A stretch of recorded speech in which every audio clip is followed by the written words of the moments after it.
Friends, welcome to law सीखो। आज की वीडियो के अंदर मैं बहुत इंपॉर्टेंट टॉपिक के ऊपर बात करूंगा, जॉइंट वेंचर एग्रीमेंट और फ्रेंचाइज एग्रीमेंट में क्या डिफरेंस होता है। सबसे पहले एक्सप्लेन करता हूं जॉइंट वेंचर क्या होता है और फ्रेंचाइज क्या होता है। देखो, जॉइंट वेंचर बिजनेस एग्रीमेंट उस चीज के लिए बनाया जाता है जब लोग दो कंपनीज आपस में मिलकर पार्टनरशिप करती है। देखो, पार्टनरशिप जो एग्रीमेंट होता है ना, वो तब बनाया जाता है जब दो इंडिविजुअल मिलकर बिजनेस चालू करते हैं, ना कि एक प्राइवेट लिमिटेड कंपनी। बहुत सारे लोग क्या करते हैं, दो प्राइवेट लिमिटेड कंपनी आपस में मिलकर बिजनेस चालू कर रही है, उसके लिए वो बना देते हैं पार्टनरशिप एग्रीमेंट। वो पूरी तरीके से गलत है, वो सिर्फ बनता है इंडिविजुअल्स के लिए। इस चीज को ध्यान रखना, पार्टनरशिप एग्रीमेंट। अब जॉइंट वेंचर एग्रीमेंट क्या होता है, दो कंपनियां ए और बी।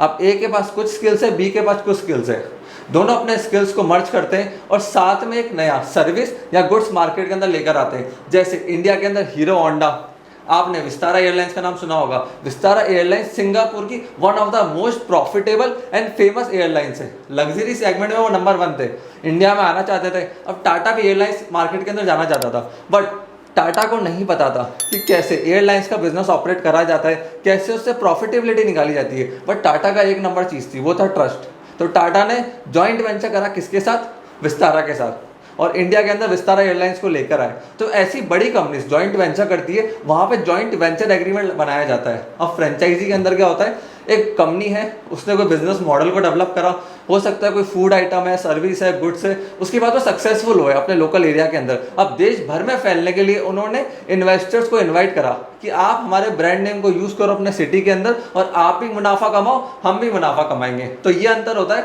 जॉइंट वेंचर और फ्रेंचाइज के बिजनेस में। जॉइंट वेंचर में दो कंपनियां आपस में मिल जाती है, जबकि फ्रेंचाइजिंग के बिजनेस में फ्रेंचाइज और फ्रेंचाइजी मिलते नहीं। फ्रेंचाइजी देता है जहां से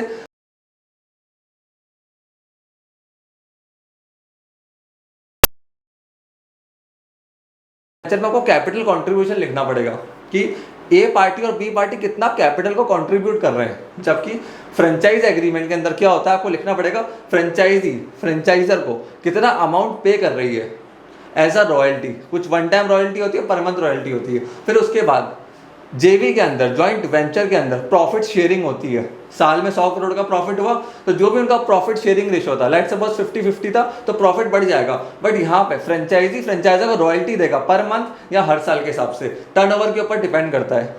उसके बाद एग्जिट स्ट्रेटेजी। अब जब जेवी की आप एग्जिट स्ट्रेटेजी बनाते हो ना जॉइंट वेंचर के अंदर, तो उसको बहुत ध्यान से बनाना पड़ता है, क्योंकि यहाँ पे दो कंपनियां आपस में मिल रही हैं, कैपिटल डाल रहे हैं, मैन पावर डाल रहे हैं, सब कुछ डाल रहे हैं। तो जब इन दोनों का बंटवारा होता है तो बहुत दिक्कत आती है। मर्जर एंड अमेलगमेशन के जो लॉयर्स होते हैं वो इसके अंदर डील करते हैं।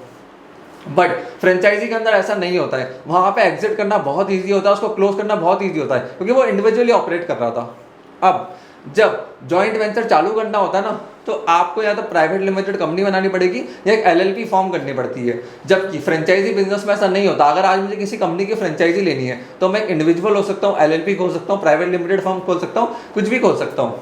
प्लस जब इंटेलेक्चुअल प्रॉपर्टी की बात आती है ना, तो उसके अंदर आपको बहुत ध्यान से ड्राफ्ट करना पड़ता है जेवी के अंदर, क्योंकि जेवी में इंटेलेक्चुअल प्रॉपर्टी शेयर होता है, लाइसेंस नहीं होता है, इट्स शेयरिंग। वहाँ पर वो शेयर करते हैं इंटेलेक्चुअल प्रॉपर्टी को, जिससे अगला वाला पर्सन यूज कर सके कंपनी के प्रोसेसेस, इंटेलेक्चुअल प्रॉपर्टी, एंड दोनों साथ में मिलकर बिजनेस कर सके। जबकि फ्रेंचाइजी के अंदर वहाँ पे जो मेन फ्रेंचाइजर होता है ना, वो एज अ लाइसेंस पे देता है फ्रेंचाइजी को कि ये ले भाई, मेरा ब्रांड नेम, मेरे पेटेंट सब कुछ यूज कर और मजे से चला। देखो, फ्रेंचाइजी बिजनेस जैसे Domino's, Nike, Puma, Subway, McDonald's, ये सारे फ्रेंचाइज मॉडल के ऊपर चलते हैं। इनके पास इन्वेस्टर्स होते हैं हर सिटी के अंदर, हर स्टेट के अंदर, जो इनकी फ्रेंचाइज लेने में इंटरेस्टेड होते हैं और इनके साथ लोग बिजनेस करते हैं।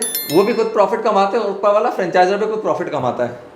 सो दोनों बिजनेस बिल्कुल ही अलग है, दोनों के अंदर ये डिफरेंसेस थे। जो की डिफरेंस एंड पॉइंट्स थे मैंने आपको बता दिया, जो एग्रीमेंट में आने चाहिए। आपको इन चीज़ों का बिल्कुल अच्छे से ध्यान रखना है। मैं आशा करता हूँ ये वीडियो आपको पसंद आई होगी। इस वीडियो को फटाफट से लाइक करके जाना, चैनल को सब्सक्राइब करके जाओ, जिससे हम जैसी ऐसी काम की इन्फॉर्मेटिव वीडियो आप लोगों के लिए लेकर आएँ, आप लोगों को तुरंत उसका नोटिफिकेशन मिल जाए।